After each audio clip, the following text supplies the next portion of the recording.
Lihatlah orang yang berdiri di sebelahku. Boneka, bahkan jika kamu membeli hati orang, apakah kamu akan menunjukkan ketulusan? Leluhur bayi darah juga secara bertahap mengingat pada saat ini. Putra Baize, ini menggunakan kaisar boneka untuk menghitungnya, dan kemudian bergerak lebih tinggi, mengubah semua perhitungan ini menjadi keuntungannya sendiri. Dua pilihan leluhur bayi darah saat ini tidak bisa lebih jelas. Di satu sisi, ada bonekanya. Jika Anda setuju, maka ketiga boneka kekaisaran ini pasti akan bergandengan tangan dengannya dan tidak lagi mengepungnya. Dan boneka itu bisa memberinya banyak darah dari para dewa dan bahkan darah para dewa. Keluarga kekaisaran, seperti surat leluhur bayi darah. Tapi, ini adalah murid Jiuyu, dua monyet kecil, dan putra Baize dan pembangkit tenaga listrik para kaisar dan surga. Bagaimana memilih? Leluhur bayi darah merasa bahwa tidak perlu ragu sama sekali. Bahkan lamaran boneka itu merupakan penghinaan terhadap IQ-nya. Kamu benar, boneka itu, putra Baize tidak lebih dari kaisar, dan hantu Jiuyu tidak bisa melakukan apa-apa. Bunuh. Tanda seru. Tanda seru.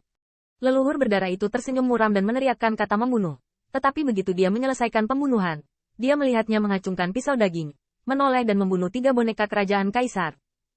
Saat menyerang, leluhur bayi berdarah itu tidak lupa memohon. Bai, Tuan Bai, kamu makan daging, bisakah kamu memberiku sup?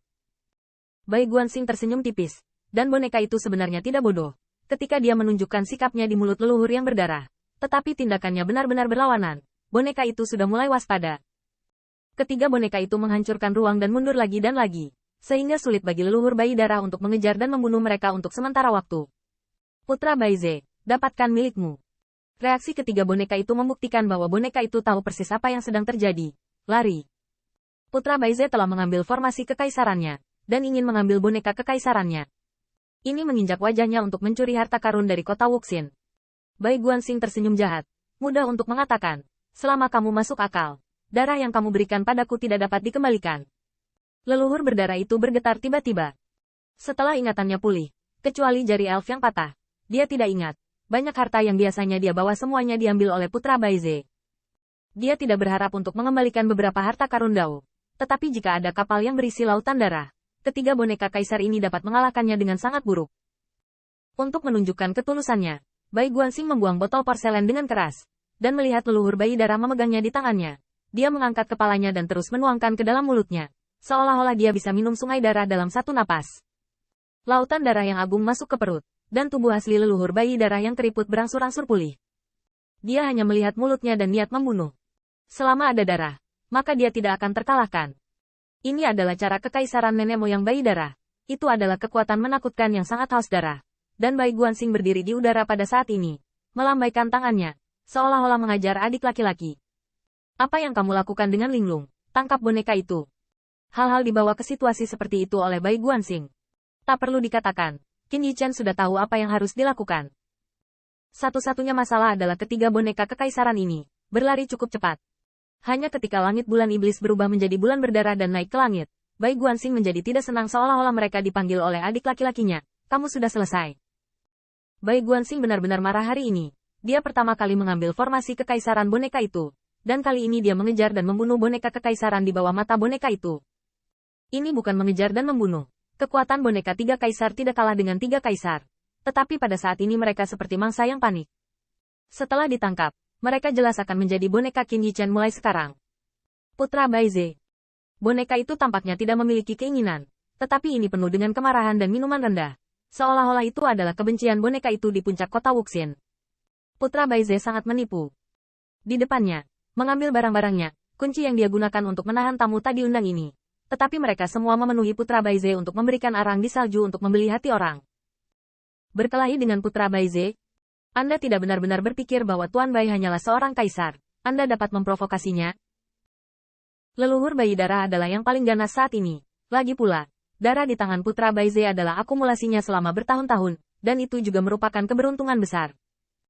Dan Yu Qianer bahkan lebih tersentuh, dan bahkan mata aprikot yang kusam itu masih bersinar diam-diam. Tuan, apakah Anda ingin kami bekerja sama untuk membunuh bayi lelaki tua berdarah itu? Pedangnya adalah seorang kaisar. Yu Qianer tampaknya bahkan lebih ganas. Dia tampaknya membantu Bai Guanxing untuk memburu boneka. Tampaknya dia telah bergabung dengan Qin Yichen dari permusuhan awal. Tetapi pada kenyataannya, dia telah mencari peluang untuk menyelinap menyerang leluhur berdarah. Ketika Bai Guanxing mendengar kata-kata itu, dia mengingatkannya dengan tatapan khawatir. Blood Baby, Nona Qianer baru saja mengusulkan agar kamu juga membunuhmu dan mengambil pedang kaisarmu. Aku tidak mengatakannya. Yu Qianer marah bahkan jika Anda tidak setuju. Tidak apa-apa bagi semua orang untuk berkomunikasi dengan Anda melalui transmisi suara. Apa maksud Anda ketika Anda mengatakannya dengan jelas? Ini sama sekali bukan bermain kartu menurut akal sehat. Dan leluhur bayi berdarah itu mendapatkan kembali akal sehatnya dengan keras. Tatapan tajam di matanya membuat Yu Qianer merasa tertekan. Hantu perempuan Jiu Yu, hatinya sangat kejam. Bahkan jika Anda adalah jiwa yang kesepian, hantu tidak memiliki darah atau daging, dan nenek moyang punya cara untuk membunuhmu. Yu Qianer menggertakkan giginya dan menyapa putra Baize berkali-kali di dalam hatinya, tetapi dia merasakan tatapan yang dilemparkan oleh Bai Guanxing, dan tiba-tiba dia bahkan tidak berani mengutuk di dalam hatinya. Pertama, Tuan, Qianer adalah murid Jiu Yu. Kamu, jangan main-main. Yu Qianer telah pindah dari pendukung. Meskipun mata Bai Guanxing barusan tampak hanya pertunjukan yang bagus setelah lelucon, tapi apa yang membuat tulang punggungnya dingin? Saya baru saja dapat mengirimkan suara untuk mengusulkan apakah akan membunuh leluhur bayi darah. Lalu, tidak bisakah leluhur bayi darah meneruskan suara ke Tuan Bai, dan membunuh mereka sebagai gantinya? Nenek moyang bayi darah bergabung dengan orang-orang ini, dan mereka pasti memiliki kekuatan ini. Yu Qianer takut, putra Baize benar-benar brilian. Dia mengambil darah leluhur bayi sampai mati, menginjak wajah kaisar untuk mencuri boneka kaisar, dan bahkan membuatnya takut untuk mengeluh di lubuk hatinya. Bagaimanapun, kontrak jalan surgawi telah ditandatangani, dan Bai Guanxing jelas-jelas meruntuhkan platformnya. Dia hanya bisa menanggungnya. Tanpa sadar, Bai Guanxing tidak hanya mencari banyak harta di kota Wuxin, tetapi juga membangun pijakan yang kokoh. Yu Qianer sulit untuk dibayangkan. Anda harus tahu bahwa dengan pembangkit tenaga listrik yang memasuki kota Wuxin, ditambah dengan kekuatan boneka, bahkan nenek moyang penyihir yang menanggung kontrak surga pada awalnya tidak takut pada Bai Guanxing, dan bahkan ada cara untuk menghadapinya. Bagaimanapun, kontrak surga penyihir leluhur hanya mampu melindungi Bai Guanxing dan keturunan dari 10 ras dewa besar. Tetapi tidak sulit bagi penyihir leluhur untuk mengancam kehidupan dewa pedang bawaan ini.